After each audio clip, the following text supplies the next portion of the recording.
Hi students, I hope that the last video it is very clear for you. Now before moving on to the next topic, we can recap the topics which we have already studied in last class. The points which we have covered in last video is types of chemical reaction. Among the types of chemical reaction, only two major reactions that we have discussed. The first one is combination reaction and the second one is decomposition reaction. In decomposition reaction, we discussed the major three types of decomposition reaction, that is thermal decomposition, second one electrolytic decomposition, third one is photochemical decomposition. So now we are moving on to our next topic. Before moving on to our next topic, I request all the students to open your textbook chapter 1. Displacement reaction. It is a third type of chemical reaction. A chemical reaction in which more reactive element displaces a less reactive element from its compounds. It is termed as displacement reaction. So here, the more reactive element displaces the less reactive element from its compound. It is termed as displacement reaction. Here is the general representation of displacement reaction. That is A plus BC. BC is a compound which gives AC plus B. Here, the more reactive element displaces the less reactive element from its compound. It is termed as the displacement reaction. So here you can observe a small demonstration about the displacement reaction.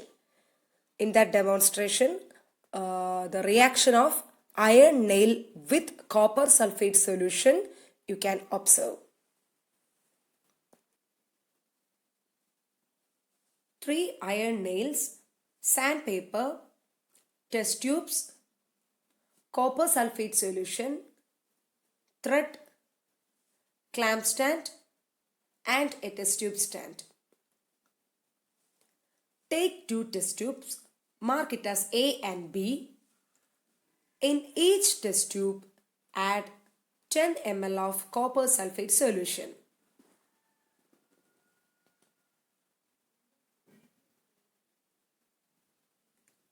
Fix test tube A on the clamp stand and test tube B as a control sample in test tube stand. Now take 3 iron nails and clean them by rubbing with sandpaper. Tie 2 iron nails with a thread and immerse them in the copper sulfate solution in test tube A for about 20 minutes and keep the third nail aside. After 20 minutes, take out the nail and keep them beside the unused clean nail. On comparing both the nails with the unused nail, you will find that the iron nails which are kept in the copper sulfate solution have developed reddish brown color on them. Now take out test tube A from the clamp stand and keep it beside test tube B for comparison. On comparing both the solution, you will find that the original deep blue color of the copper sulfate solution has faded away. The reason behind the change is when iron nails are dipped in copper sulfate solution, the iron metal react with CuSO4 which results in the formation of FeSO4 and Cu metal. So I hope that you all get a clear idea about the displacement reaction from that video. Here in this slide you can see the equation of that reaction of copper sulfate solution and iron nail. Fe plus CuSO4 gives FeSO4 plus Cu.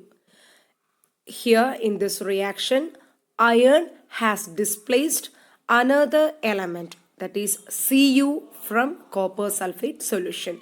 Two pictures also you can see. The first picture, clear, please observe clearly about the solution color, that is deep blue color. Copper sulfate, into that copper sulfate solution we are immersing one iron nail. In the second picture you can see that the copper sulfate solution color has been changed. That means it get converted to FeSO4 solution. Light green color solution you can see. Here the more reactive element displaces the less reactive element from its compound. So iron nail get converted to copper also. That means copper, the particles of the copper get settled down at the iron nail. So this is the reaction of copper sulfate and iron nail. In your textbook, you can see more examples related to the displacement reaction. Here is the last chemical reaction, that is double displacement reaction. A reaction in which new compounds are formed by mutual exchange of ions between two compounds. It is termed as double displacement reaction. So in the last section, displacement reaction, you can see that only element is exchanging, not the ions. But here in double displacement reaction, two compounds will be there. We are taking two reactants. That two reactants will be reacting together and the ions of that reactants will be exchanging and new products will be formed there.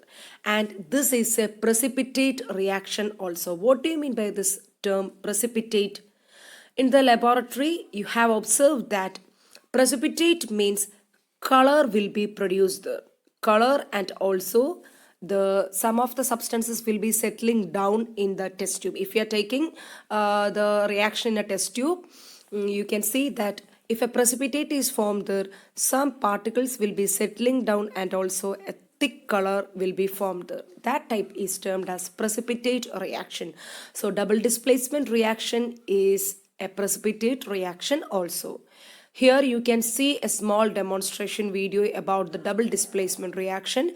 In that video you can see the reaction of sodium sulfate and barium chloride. Boiling tubes, solution of sodium sulfate and barium chloride.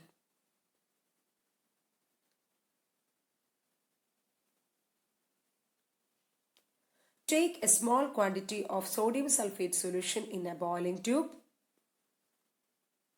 Then take a small quantity of barium chloride solution in another boiling tube. Pour the barium chloride solution taken in the boiling tube into the boiling tube containing sodium sulfate solution. On adding, a white precipitate of barium sulfate is formed in the boiling tube. This represents the presence of sulfate ions in the solution.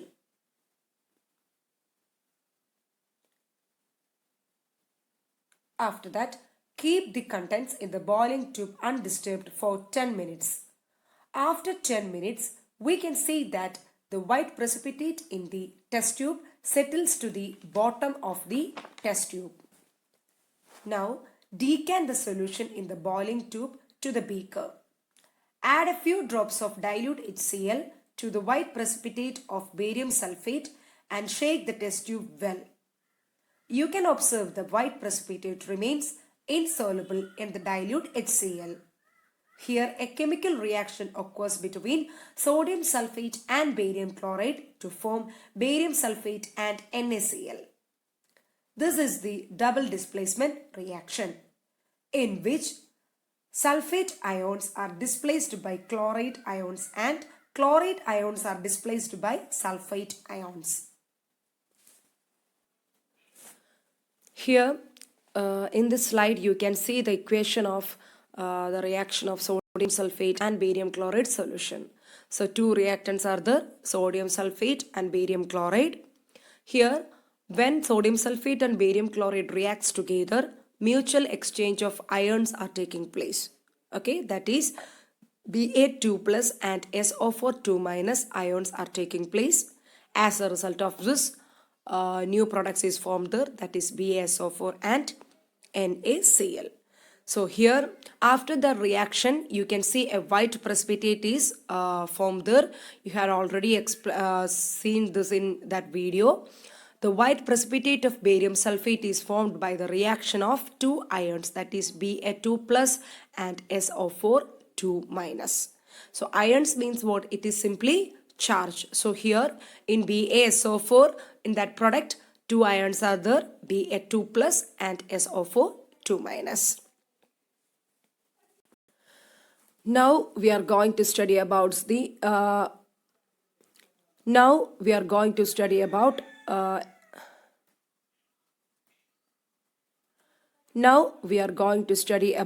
effects of oxidation reaction.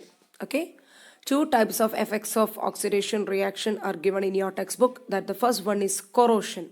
From the word itself, I think that it's all very familiar for you. Corrosion, formation of metal oxide on metals like iron, rust. You can see two pictures here. Two pictures. In the two pictures itself, you can see that it is iron. Okay, it is a metal. So in that metal you can see some iron rust is forming there. Those type of reaction is taking place with the help of oxidation reaction. So to a metal, if we are adding oxygen again and again, this type of iron rust will be forming. This is an example for effects of oxidation reaction. Okay, then the next one is rancidity. The spoiling of food materials due to oxidation. Food materials containing oil or fat in them smell or taste foul when left uncovered for a long time.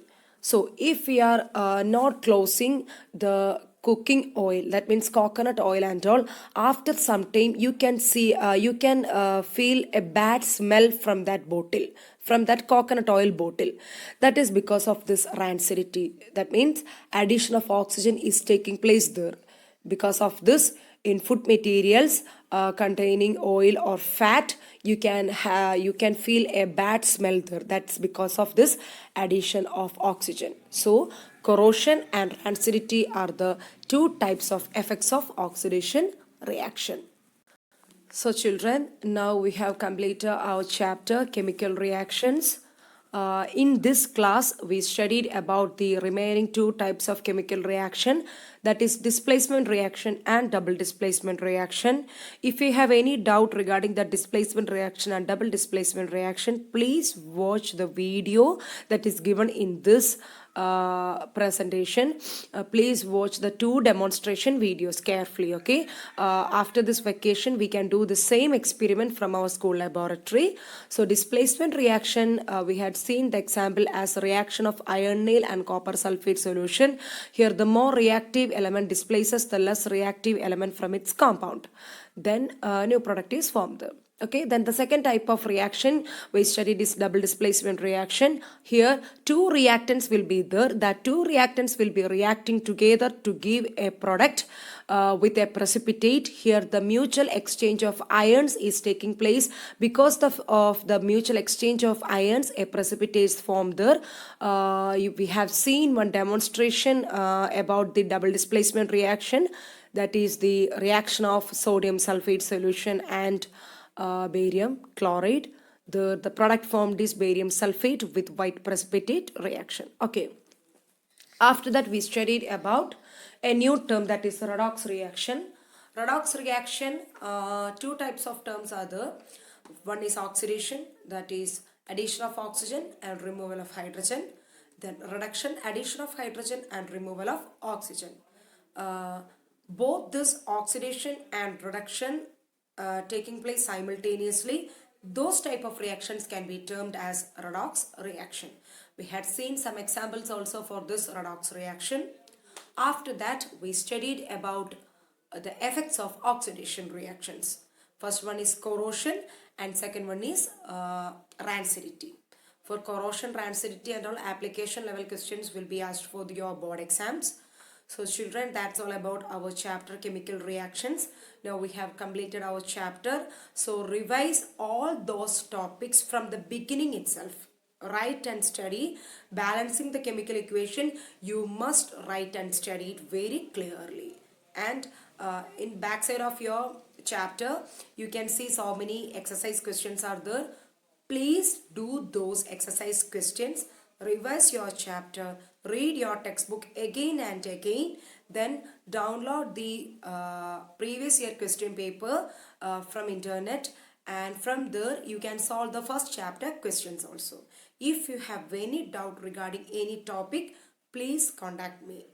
Stay safe. Thank you.